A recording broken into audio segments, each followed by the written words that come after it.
Welcome to my channel, Mang's Vlog. Let's go, let's go! Fun and happy moments every day. Come along and join the way. Like, share, comment, subscribe. Let's join the happy vibe. Together we shine, together we grow. Welcome to Mang's Vlog, enjoy the show.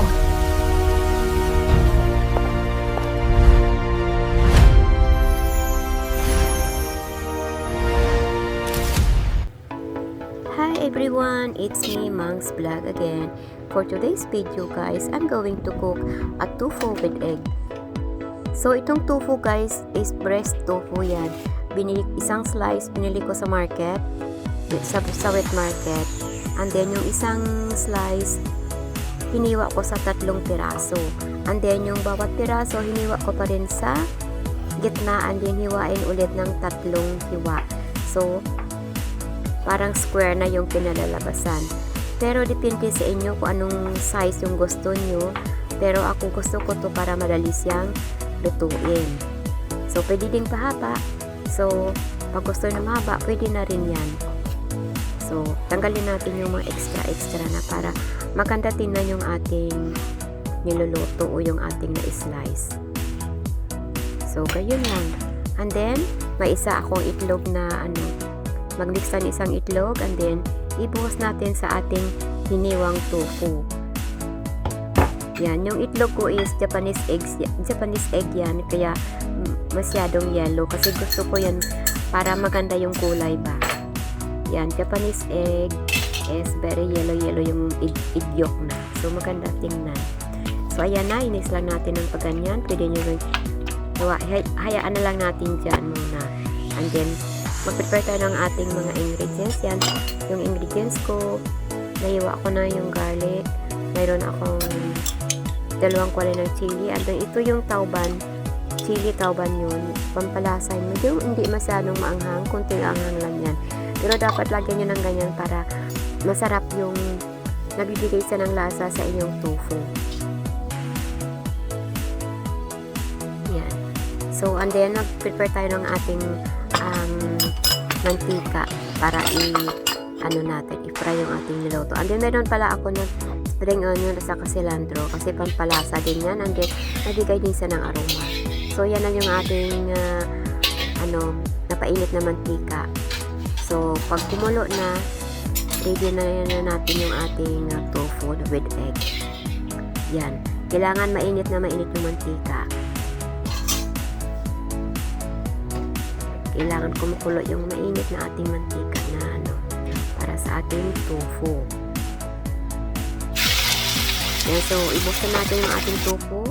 Ahayaan natin ng mga 1 minute bago natin galawin para mag-stick yung itlog sa tofu. Yan, so kunting halo-halo lang para hindi madurog yung ating tofu kasi malambot naman yung tofu. Dandanan natin i-fry na mga 50% fry lang yan. Kasi yung tofu madali naman siyang lutuin. Yan, ang ganda ng kulay kasi yellow yung very yellow yung egg yolk na nilagay ko. So, yan na guys. So, pag okay na, pwede na natin i-take out. Lagay natin sa strainer para mag-drain yung mantika kasi maraming mantika yan. Kasi pag kunting mantika, hindi nyo na-fry ng maayos. So, anday nyo natirang mantika, tanggalin natin yung iba kasi maraming mantika yan. Yan. So, tanggalin natin yung mantika. Anday yung natirang mantika, gamitin natin sa ating mag-fry tayo ng ating garlic. So, yan na yung ating sauce. Light soy sauce, konting asukal at saka oyster sauce. At pwede na natin lagyan ng sesame oil para mabango siya. So, ayan na yung ating garlic. I-fry natin ating chop garlic, minced garlic. Ayan na natin mag-golden brown.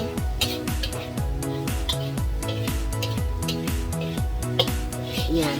Mabango na yan pag medyo golden brown siya. And then, Pag okay na, ibusin natin yung ating tauban or chili. Yung tauban guys, pwede nyo bilisan mo sa supermarket. Yung pangalan na tauban yan.